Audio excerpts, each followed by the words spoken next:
Did you know that in Adobe InDesign, if you have an image that is too small, you can use Adobe's AI features to expand your image? Now this is amazing to help improve the quality of your layouts and help you save a lot of time. Want to learn how? Then check out this pro tip. With a document open, the first thing you will need to do is have the text to image panel open. Come up to Window, scroll down and click on Text to Image. Next, you will need to place the image you wish to work with into your document. With an image frame selected, press Command D on Mac or Control D on PC to place an image. For best results, be sure to use a JPEG or a PNG image. With the image placed inside the frame, you will then need to set the desired space around the image which you want to expand to. Here I'll select my image with the direct selection tool and scale it down like so inside the frame.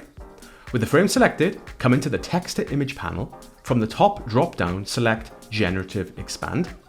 Then below in the description, type in your prompt. Here I'll just type in Expand Image. Click Generate and then InDesign will process the image and expand the image to fill the frame. Over in the text to image panel, you will also have some options which you can click through. Easy.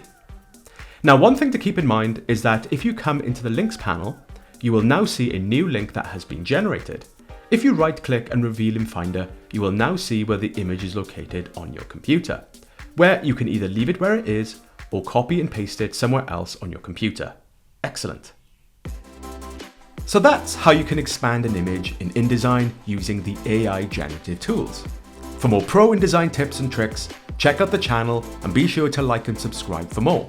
Until next time, unleash your creativity and I'll see you in the next one.